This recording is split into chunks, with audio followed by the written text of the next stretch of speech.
1절에 보면 예수 그리스도의 계시다라고 나와 있죠.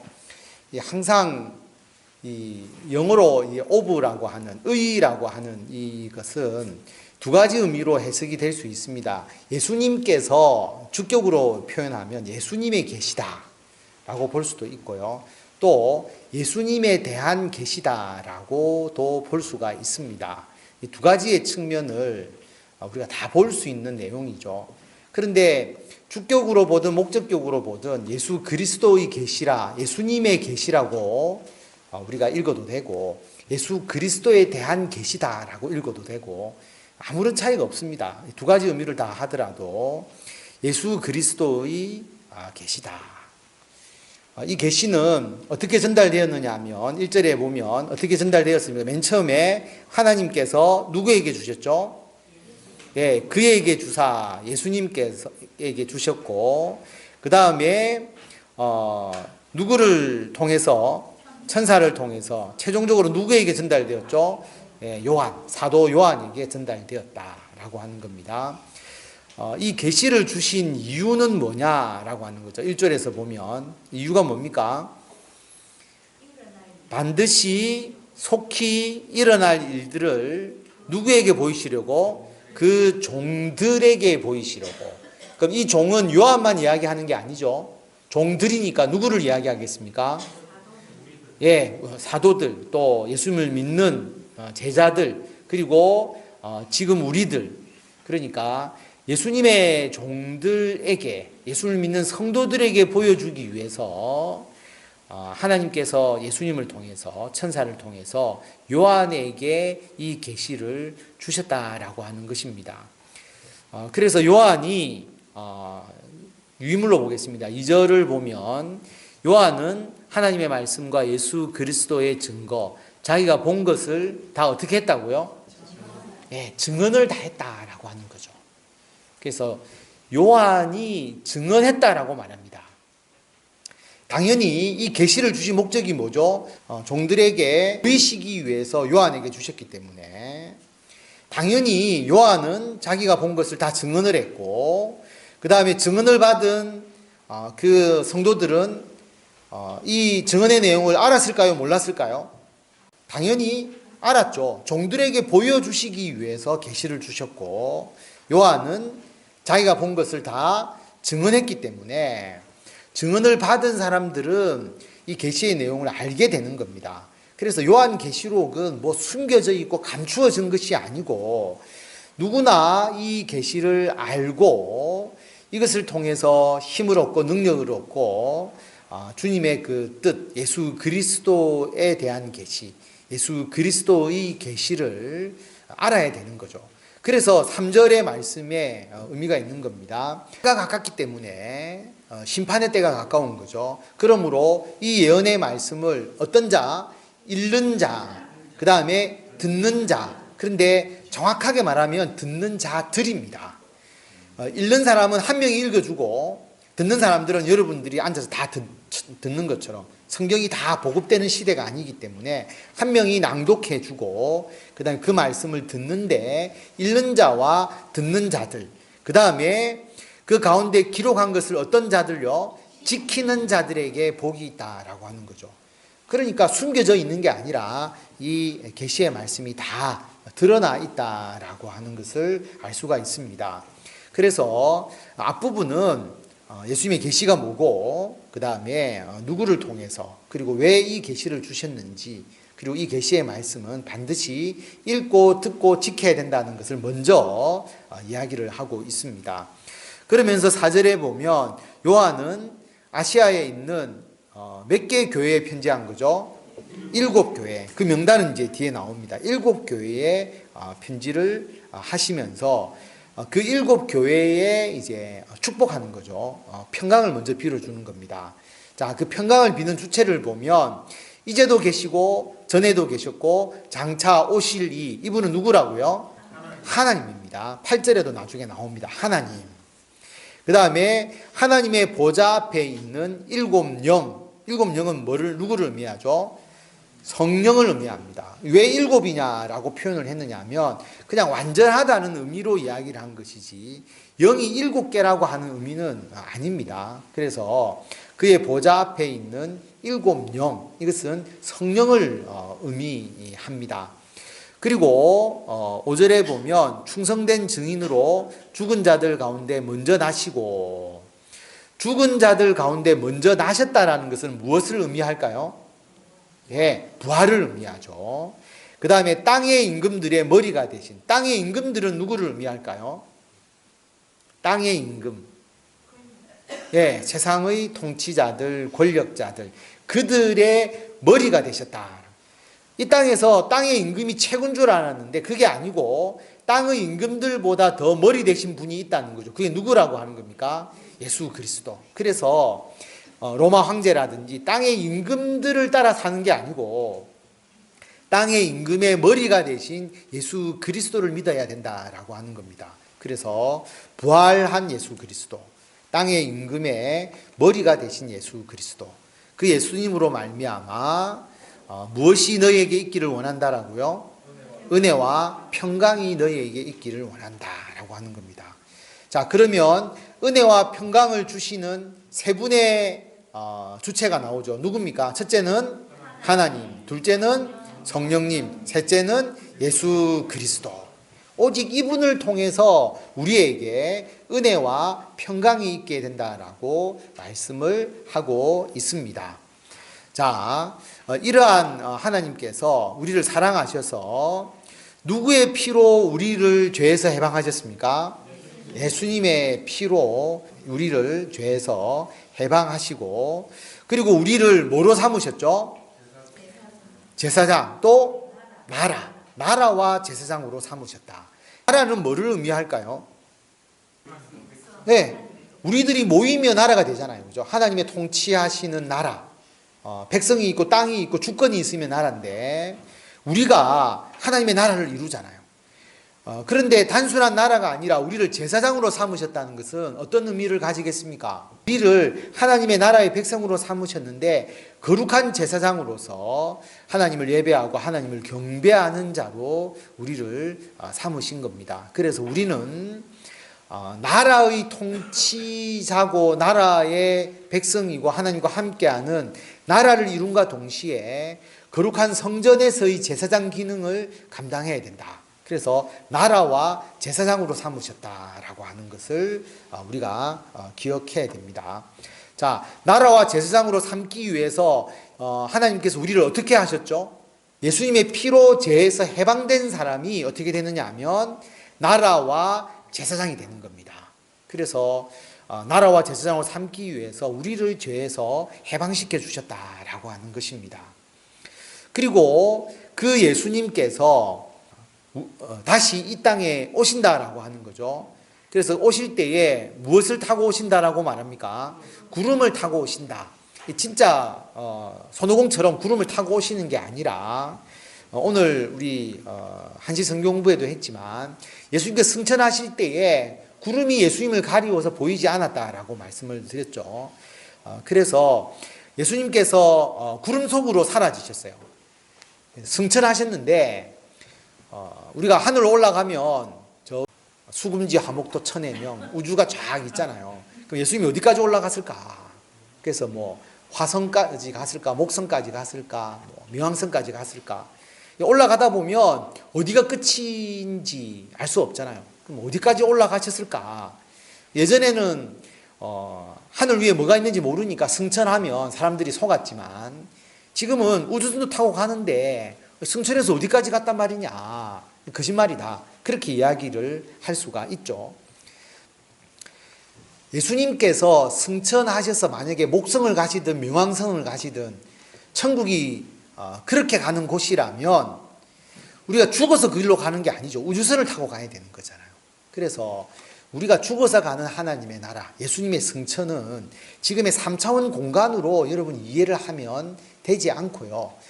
예수님의 제 이름으로 이루어지는 새하늘과 새 땅도 우리 3차원 공간으로 이해하면 아무런 이해가 안 됩니다. 예수님께서 재림하실 때 지구 반대편에 있는 자는 재림하시는 걸 보지도 못하잖아요.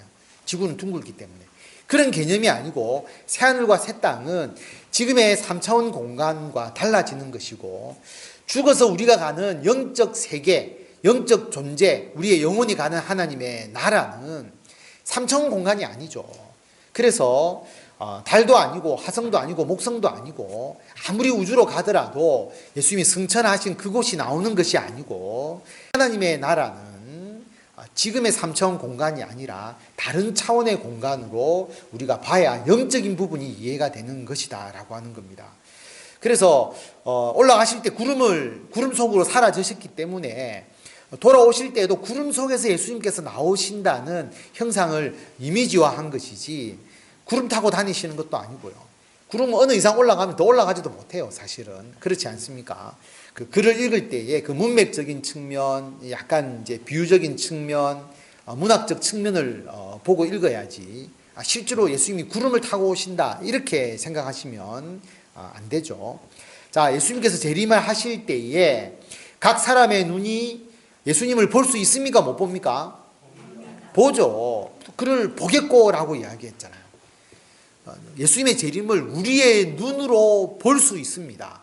그리고 예수님을 찌른 자들, 예수님에 대해서 반대한 자들, 예수를 믿지 않는 자들, 그 다음에 예수 믿는 자를 핍박하는 자들도 볼 거다라고 하는 것입니다. 그래서 예수님이 재림한다는 이야기, 믿지 않았는데 실제로 그 재림이 일어나는 것을 보고 사람들이 애곡할 것이다 라고 하는 것을 말씀하고 있습니다. 그래서 다시 한번 정리하면, 자, 우리를 뭐로 삼으셨습니까? 나라와 제사장으로. 어떻게 해서 우리를 그렇게 삼으셨어요? 예, 예수님의 피로 죄에서 해방시키면서 그렇게 하셨다라고 하는 거죠. 그 예수님께서 다시 이 땅으로 재림하신다는 겁니다. 그러니까 우리는 나라이고 제사장이니까 예수님의 재림을 환영하지만 예수님의 재림에 대해서 반대하는 자들은 애곡하게 될 것이다 라고 하는 것을 말씀하고 있습니다. 그 다음에 8절에 보면 하나님께서 자신을 뭐라고 칭하시죠? 예, 알파와 오메가. 그래서 헬라어의 첫 글자와 마지막 글자죠.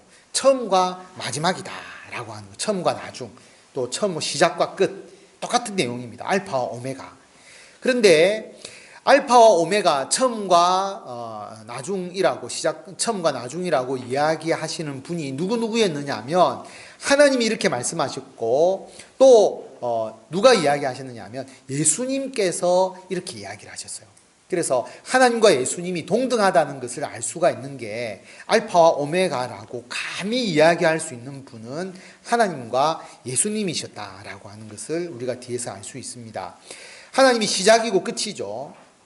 모든 것의 근원이시고 모든 것의 마지막이시다. 그래서 역사의 시작과 끝, 모든 것은 하나님의 창조와 하나님의 심판 하에 다 있습니다. 그리고 하나님께서 자신을 뭐라고 이야기했느냐 하면 이제도 있고 전에도 있었고 장차 올 자다. 4절에 이 내용이 나왔죠. 하나님께서 똑같이 이제도 있고 전에도 있고 장차 올 자라고 말씀을 하십니다. 그 다음에 사도 요한이 어떻게 이 계시를 보게 되었는지를 이야기를 하죠. 사도 요한은 너희의 형제고 예수의 환난과 나라와 참음에 동참하는 자다. 사도 요한이 지금 어디에 있습니까? 9절에 보면 예, pat모라고 하는 섬에 있다라고 하는 거죠. 그런데 왜 pat모라는 섬에 가 있습니까? 하나님의 말씀과 예수를 증언하다가 pat모 섬으로 갔다. 그래서 유배되었다라고 이야기를 합니다. pat모 섬에 갇혀 있는 것이죠. 그런데 10절에 보면 자기가 성령에 감동되어서 환상을 보는데 언제 그 환상을 보았죠? 10절에 보면 주의 날. 주의 날은 어떤 날을 의미합니까? 안식일입니까? 주일입니까? 주일을 의미합니다. 주의 날. 우리 주일. 안식 후 첫날. 주의 날. 그래서 주일날 성령에 감동되어서 자기 뒤에 큰 음성을 듣습니다. 나팔 소리 같은 큰 음성을 들었다라고 하는 거죠. 그 음성이 뭐라고 이야기를 했느냐 하면 11절에 따옴표 안에 있는 것만 우리가 읽도록 하겠습니다. 시작.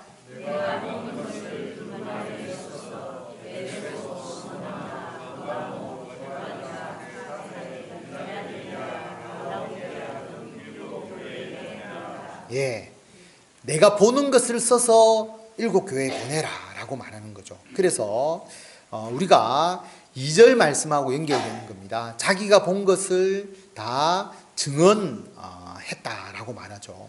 그래서 종들에게 보여주기 위해서 환상을 보여주신 것이고, 그것을 두루마리에 써서 일곱 교회에 보내라.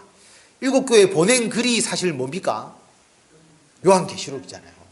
자기가 본 것을 써서 보낸 게 요한계시록입니다. 그래서 12절에 보면 몸을 돌이켜 어떤 나팔 소리 같은 음성이 들리니까 그게 어떤 소리인지를 알아보려고 몸을 돌이키니까, 자, 이제 소리를 들은 게 아니고 환상을 보는 거죠. 뭘 보았습니까? 일곱 금촛대를 보았다라고 하는 거죠. 20절을 다 같이 읽겠습니다. 시작.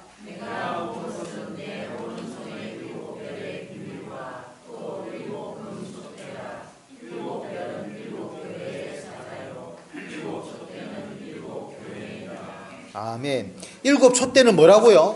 일곱 교회다. 그래서 다시 12절로 돌아가 보면, 그가 무슨 소리가 들리니까 일곱 교회에 두루마리에 써서 본 것을 보내라. 그 음성을 듣고 누가 이야기한 거지 하고 탁 환상 가운데 돌이켜 보니까 일곱 금촛대를 보았다라고 하는 거죠. 일곱 교회입니다. 그 촛대 사이에 누가 있는 거죠? 인자 같은 이. 인자 같은 이는 항상 메시아 예수님을 이제 의미합니다. 그래서 예수님의 모습을 본 것을 기록합니다. 환상 가운데 본 것을. 갈로는 이제 제가 써놓은 것인데, 이 예수님의 모습은 하나님과 같은 권위와 위엄을 가지신 신으로서의 예수님, 그 예수님을 묘사하고 있고요. 일곱 교회 사이에 계신 예수님, 어떤 느낌이냐면 일곱 교회를 지키시고 이끄시고 일곱 교회의 중심이 되시는 예수님임을 보여주는 것이죠. 자, 이 당시에 일곱 교회가 어려움이 없었을까요? 어려움이 있었을까요? 있었죠. 사도 요한도 반모에 유배되어 있잖아요. 황제 숭배를 거부하고 예수 그리스도의 복음을 지키다가 사도 요한도 유배되어 있으니까 그 당시 교회가 얼마나 힘들었겠습니까? 그래서 로마 황제의 그 핍박, 그 다음에 그리스도의 수많은 희생과 순교, 죽음, 그 가운데서 어떤 환상을 보느냐 하면 아시아의 그 일곱 교회, 대표되는 그 일곱 교회 사이에 예수 그리스도가 있는 거죠. 그런데 십자가에 달리신 예수님도 아니고 어린 양 예수님도 아니고 하나님과 같은 권위와 능력과 힘을 가지신 예수 그리스도의 신적인 예수 그리스도를 환상 가운데서 보는 것이죠. 그것을 표현해 놓았습니다. 그래서 뒷면을 넘겨보시면 발에 끌리는 옷을 입고 가슴에 금띠를 띠고, 그리고 그의 머리와 털의 희기가 흰 양털 같고 눈 같고, 눈은 불꽃 같고 발은 풀무불에 단련한 빛난 주석 같고, 음성은 많은 물소리와 같고, 오른손에 일곱 별이 있고, 일곱 별은 아까 20절에 뭐라고 이야기했죠? 일곱 교회의 사자.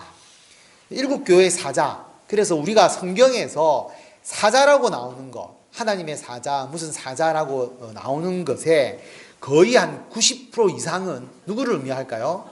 천사를 의미합니다. 사람을 칭할 때도 있는데 90% 이상은 다 천사를 의미하기 때문에 대부분이 여기서 사자를 천사라고 이해를 합니다.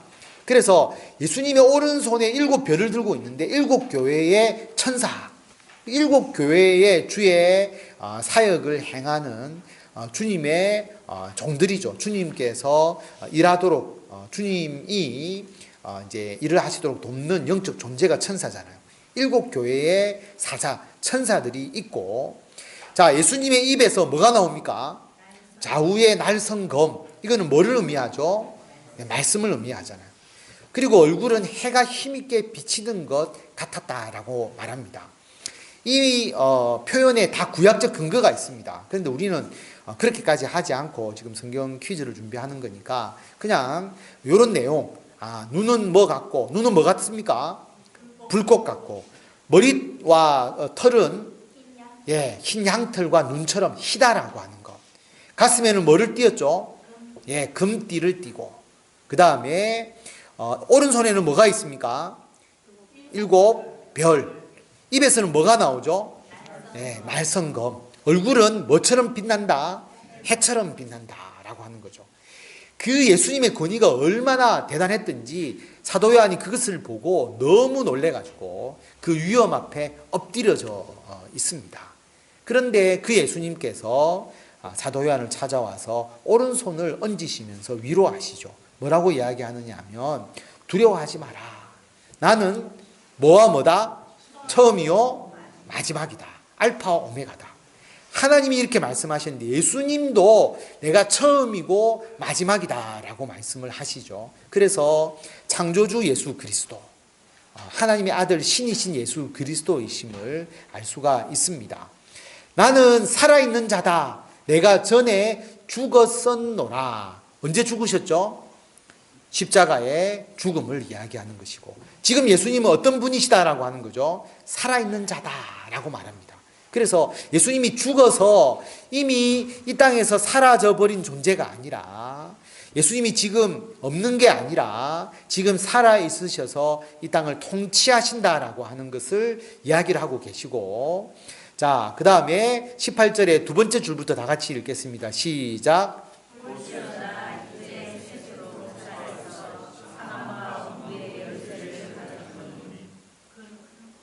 예, 이제 지금도 살아 계시지만 세세토록 살아 있어서 무엇을 가지셨다고요? 사망과 음부의 열쇠를 가졌다. 심판의 권한이 예수 그리스도에게 있다라고 하는 것이죠. 내가 사망과 음부, 심판의 권한을 내가 가지고 있다. 그러므로 네가 기록하는데 뭘 기록하느냐 하면 네가 본 것, 그 다음에 지금 있는 일. 지금 있는 일은 언제 있는 일을 말합니까? 사도 요한의 입장에서 보면 사도 요한의 시대잖아요. 그죠? 그 당시에 있었던 일들, 그 다음에 앞으로 일어날 일들을 기록하라 라고 말합니다. 그래서 뭘 봤느냐 하면 오른손에 7별의 비밀. 7별은 뭐라고 이야기했습니까? 사자. 그 다음에 7금촛대는 뭐를 의미합니까? 7교회를 의미한다. 그렇게 이제 알 수가 있고요. 그리고 계시록 2장부터 한 교회씩 한 교회씩 그 교회에 전달하는 메시지를 전하고 있습니다.